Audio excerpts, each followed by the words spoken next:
Assalamualaikum warahmatullahi wabarakatuh. Saya Melati Febriani dari Pendidikan Teknik Mesin Universitas Pendidikan Indonesia.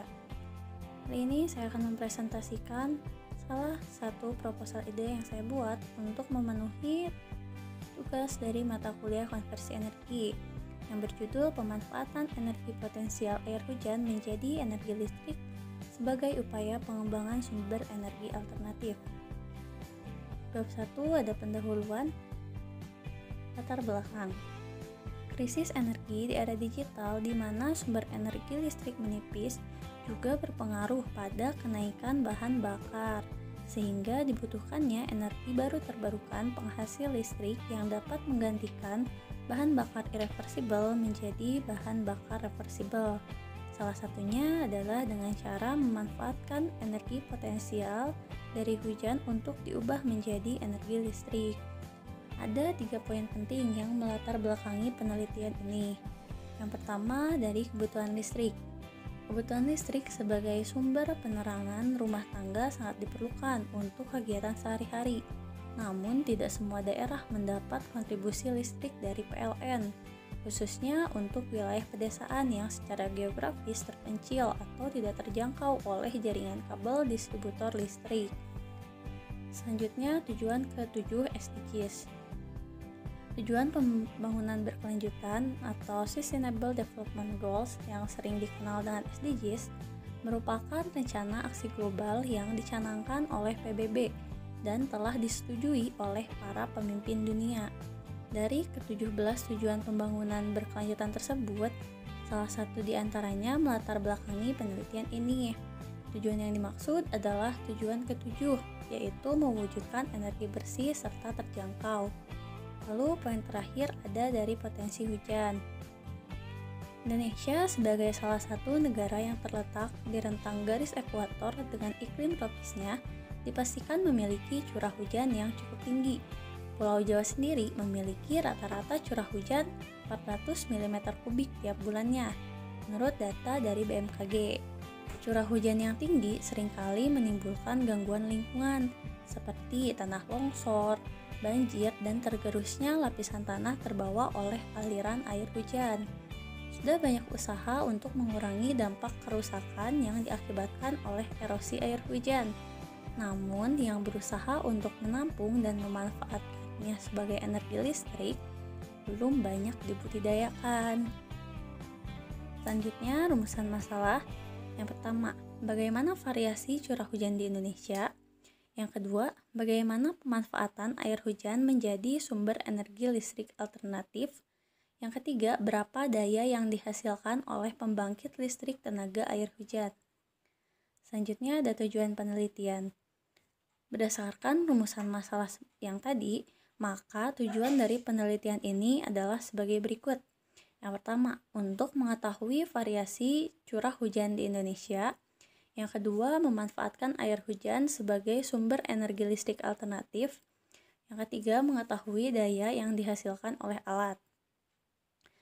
Yang terakhir di bab 1 ada manfaat penelitian.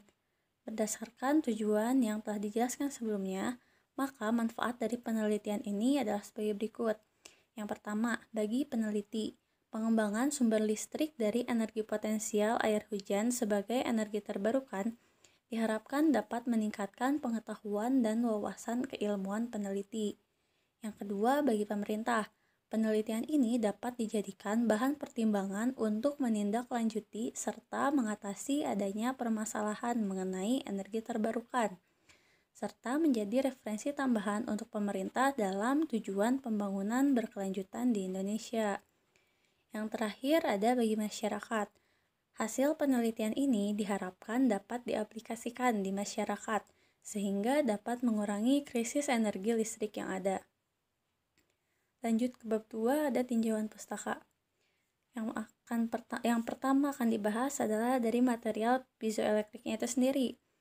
Material piezoelektrik dapat mengalami defleksi dengan diberi tekanan secara langsung atau digetarkan melalui media perantara seperti cantilever. Pemberian tekanan secara langsung akan menghasilkan tegangan piezoelektrik yang sebanding dengan besar gaya tekan. Bahan pembentuk dari material piezoelektrik ini dibagi dua, ada bahan alami dan bahan buatan. Bahan piezoelektrik alami diantaranya kuarsa, berlinite, turmalin, garam rosel berlinite, gula, tebu, dan enamel. Bahan selanjutnya ada bahan piezoelektrik buatan, diantaranya barium titanite, lead zirconium titanite, lead titanite, polyvinylidene difluoride, gallium ortofosfat, dan langasite. Lalu ada bahan-bahan lainnya. Selanjutnya, sistem harvesting energi.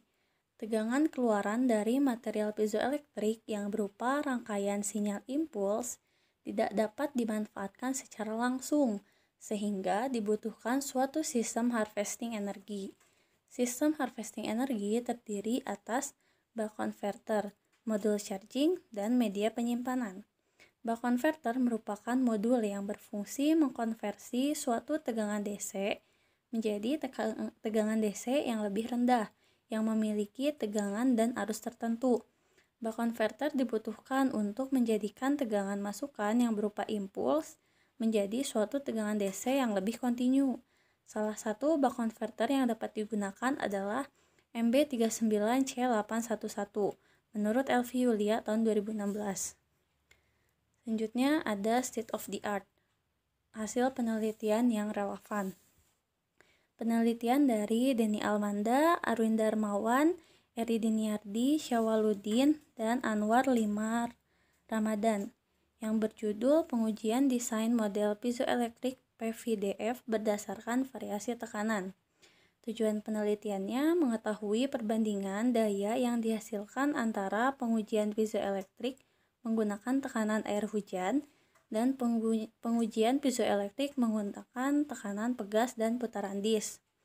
Hasil penelitiannya, tegangan yang dihasilkan dari pengujian piezoelektrik menggunakan tekanan air hujan sebesar 2,34 dV atau sekitar 2340 mV. Kelebihannya mengoptimalkan potensi curah hujan tinggi di Indonesia. Kekurangannya, daya yang dihasilkan relatif kecil. Selanjutnya ada penelitian dari Elvi Yulia, Eka Permana Putra, Insinyur Estianti Ekawati, Magister Teknik PhD, dan Dr. Insinyur Nugraha dengan judul Polisi Tidur Piezoelektrik sebagai pembangkit listrik dengan memanfaatkan energi mekanik kendaraan bermotor. Tujuan penelitiannya mengetahui daya yang dapat dihasilkan prototipe polisi tidur piezoelektrik. Hasil penelitiannya, daya yang dihasilkan kendaraan bermotor adalah 2166 mWh, sedangkan dengan uji manual 75.264 mWh dengan efisiensi yang dicapai sebesar 2,87% dari uji manual. Kelebihannya, daya yang dihasilkan oleh polisi tidur cukup besar karena mendapatkan tekanan yang besar. Kekurangannya, tekanan yang besar menyebabkan material piezoelektrik lebih cepat rusak. Selanjutnya, di bab 3 ada metodologi penelitian. Metode penelitian yang digunakan yaitu penelitian eksperimen, true eksperimen, yaitu eksperimen yang dilakukan dengan sebenarnya, serta dalam hal ini peneliti dapat mengontrol semua variabel luar yang mempengaruhi jalannya eksperimen. Menurut Fatan Amirul 2017, berikut tahap-tahap penelitian yang dilakukan dapat dilihat pada gambar di samping. Mulai dari studi pendahuluan. Diawali dengan melakukan observasi dan analisis pasar. Tujuannya untuk menganalisis masalah yang ada pada masyarakat dan lingkungan sekitar. Setelah dilakukan observasi, selanjutnya adalah konsultasi dengan pembimbing dan mulai mencari literatur untuk memecahkan masalah yang ada, yakni mengenai pengolahan air hujan menjadi energi listrik. Selanjutnya ada pengumpulan data, dilanjut pengolahan dan analisis data. Terakhir ada kesimpulan dan saran. Selanjutnya ada gambaran proses. Dalam proses mengubah suatu energi menjadi bentuk energi lain diperlukan sebuah alat yang disebut dengan transducer.